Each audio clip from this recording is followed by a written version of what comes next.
কি জিজ্ঞাসা করলেন, কি বললেন উনি? মিষ্টি খাওয়ার কথা বলেছেন তো? অনেকদিন পরে মোদিজির সঙ্গে দেখা হলো, সামনাসামনি কথা বলার সুযোগ হলো। আমি বিয়ে করেছি জানতেন, জিজ্ঞেস করলেন মিষ্টি খাওয়ালে না তুমি বিয়ে করলে, লোকে তো মিষ্টি খাওয়ায়, একটু হাসি মজাক হলো আর কি। আপনি কি বললেন? আমি বললাম ইলেকশনের পরে খাবো। দাদা, অনেকদিন পর মঞ্চে মোদি তো একাধিকবার এসেছেন এবং তারপরে আপনাকে সেখানে দেখা যায়নি। ক্রিকেটে আপনাকে দেখা গেল এবং সেখানে বক্তৃতাও রাখলেন আপনি মোদির সভাতে। যখন আমাকে দরকার হয়, ডাকা হয়, তখন আমি যাই। পার্টি আমাকে ডেকেছে, আমি গেছি। এটা তো সারা পশ্চিমবাংলার সভা ছিল, সমস্ত নেতৃত্ব স্থানীয় লোকেরা ছিলেন, আমাকেও ডাকা হয়েছিল, আমি উপস্থিত ছিলাম ওখানে। মঞ্চে তো আলাদা করে আপনাকে গুরুত্ব দেওয়া হলো, দেখলাম আমরা প্রায় 7 থেকে 8 সেকেন্ড আপনার সঙ্গে কথা হলো। গুরুত্ব দেওয়া নাই, সবাই ছিল, সবার সঙ্গে কথা বলছিলেন। যেহেতু আমার সঙ্গে অনেকদিন পরে দেখা হলো, তাহলে কি সেজন্য আমাকে একটু বিশেষভাবে কথা বললেন উনি, এর বেশি কিছু না, দেখা হয়। তাহলে কি খড়গপুরে প্রার্থী দিলীপ ঘোষকে আবার? খড়গপুরে কি হবে, সারা পশ্চিমবাংলায় কে প্রার্থী হবে, এটা যখন ঘোষণা হয়ে যাবে তখন জানতে পারবেন। দিলীপদা, একেবারে শিলিগুড়িতে প্রকাশ্য সভা থেকে অশোক ভট্টাচার্য তিনি বলছেন যে তৃণমূলকে হারানোর জন্য বামেদের যে ভোট তা বিজেপিতে গেছে। একেবারে সেই সভা থেকে তিনি বলছেন যে এই ভুলটা আপনারা আর করবেন না। না, এই তো নতুন কি আছে, সিপিএম কংগ্রেসের মিলিত ভোট 22% আমরা 19 সালে একসঙ্গে পেয়েছিলাম। সিপিএম এর খালি ভোট নয়, নেতৃত্ব স্থানীয় ক্যাডার তারাও বুঝতে পেরেছে যে টিএমসি কে হারানো সিপিএম পক্ষে সম্ভব নয়, তাই তারা বিজেপিতে এসেছেন এবং খুব সম্মানের সঙ্গে ভালোভাবে বিজেপিতে কাজ করছেন তারা, এবং তাদেরকে যোগ্য জায়গাও আমরা দিয়েছি। তৃণমূল তো বরাবর এই বিষয়টাকে উল্লেখ করে তারা কটাক্ষের সুর ছড়িয়েছিলেন যে বামেদের ভোট এখন রামেদের কাছে গেছে। না, এবারে ওদের হতাশ হওয়ার দরকার নেই, গতবারে সিপিএম কংগ্রেস এসেছিল, এবার টিএমসির ভোটও বিজেপির দিকে আসবে, তাহলে ওটা আর বলার সুযোগ থাকবে না ওদের। কারণ পশ্চিমবাংলার যে পরিবর্তন, সেটা লোকে চাইছে বিজেপির হাত ধরে। আর যা পরিস্থিতি আছে এখানে, কোনো বিকল্প নেই বিজেপি ছাড়া, আর পরিবর্তন ছাড়া কোনো উপায় নেই, বাঁচা যাবে না সুস্থভাবে। গিরিশ পার্কের ঘটনা একবার রণক্ষেত্র হইতো, বিজেপি কর্মী একাধিক বিজেপি কর্মী আহত, পুলিশ আহত। কুণাল ঘোষ তো বলেছেন আপনারা বাইরে থেকে লোক নিয়ে এসে। কুণাল ঘোষের ধারণা নাই, বাইরের লোক লাগে না, আমরাই টিএমসিকে খেলাতে পারি এবং সারা পশ্চিমবাংলায় খেলাবো, আমি বলে দিচ্ছি। আমি আজকে আহ্বান করছি আমার কর্মীদের এবং সাধারণ মানুষকে, টিএমসির গুন্ডাগর্দি, দাদাগিরি, লুটপাট অনেক সহ্য করেছে মানুষ, আমরা সামনে আছি, আমরা শুরু করেছি, আপনার হাত লাগান। এরপরে টিএমসির নেতার গুন্ডাদের গণপিটুনি হবে সব জায়গায়, আমি বলে দিচ্ছি। কারণ কলকাতার বুকে যদি আমরা ঠুকতে পারি, সারা পশ্চিমবাংলায় ঠুকতে পারি, ঠুকবো। আর যে শশী পাঁজাকাল খুব ড্রামা করছিলেন, তার গুরু যেমন চেলাও তো ড্রামা কুইন হবে, উনি হয়তো ভুলে গেছেন যখন সুদীপ ব্যানার্জিকে অ্যারেস্ট করেছিল সিবিআই, উনি মবকে নিয়ে গিয়ে এরকম আমাদের পার্টি অফিসে অ্যাটাক করেছিলেন, ইট পাটকেল মারিয়েছিলেন। কালকেও তিনি মবকে নিয়ে এসেছিলেন, দিয়ে আর বাস আটকে কাঁচ ভাঙছিলেন, সব ভিডিও দেখুন। ব্যাপারটা উল্টো হয়ে গেছে, উনি বুঝতে পারেননি।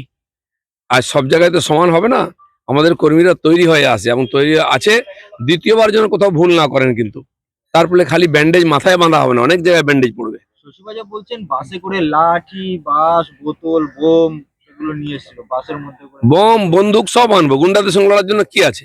উনি দেখেছেন বম ছিল কোথায়, লাঠি ছিল কোথায়? ওনারা ভেবেছেন দুটো ঢিল মারবেন, বিজেপি লোকেরা পালিয়ে যাবে, যা হয়। সে বিজেপি নয়, বিজেপি পাল্টে গেছে। এবং এটাও জেনে রাখুন, কাল মাননীয় প্রধানমন্ত্রী বলেছেন সবকা সাথ, সবকা বিকাশ, সবকা হিসাব।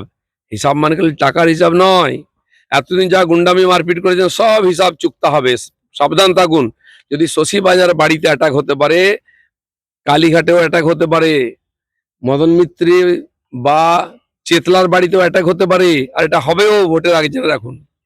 কিন্তু কলকাতায় যখন প্রধানমন্ত্রী এসছেন সেখানে দাঁড়িয়ে এই রকম ঘটনা, অনভিপ্রেত ঘটনা, একেবারে সারা বিশ্ব বা সারা ভারতবর্ষের কাছে কি বার্তা যাবে? যদি এখানে আমাদের কেন্দ্রীয় বাহিনী যেখানে মোতায়েন হয়ে গেছে। সর্বভারতীয় সভাপতির উপরে অ্যাটাক হতে পারে, মাননীয় নাড্ডাজির উপরে 21 সালে অ্যাটাক হয়েছিল, আমি তার গাড়িতে ছিলাম, তাকে ঘিরে রেখে 2000 লোক বড় বড় ইট পাথর মারা হয়েছিল, তার গাড়ি যদি বুলেট প্রুফ না থাকতো ভয়ঙ্কর অবস্থা হতো।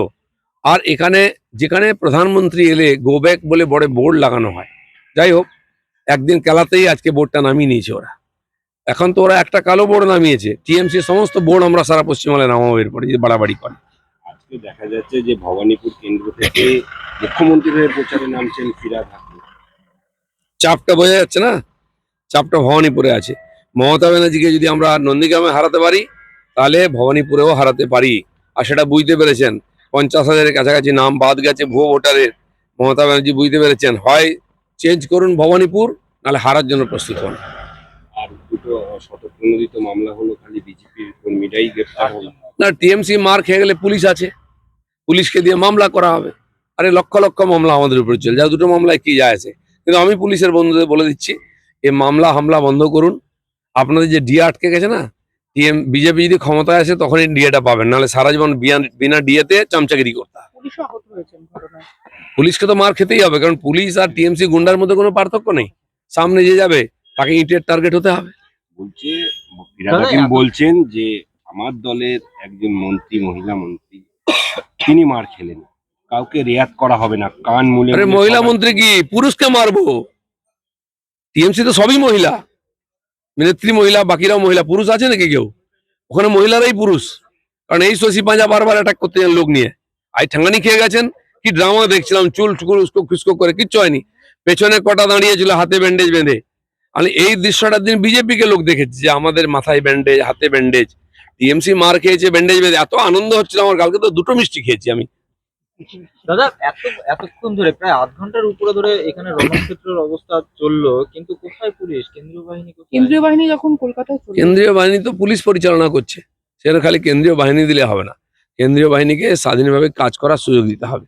এর আগে জামুরিয়াতে আমাদের উপর অ্যাটাক হয়েছে, যাত্রার উপরে।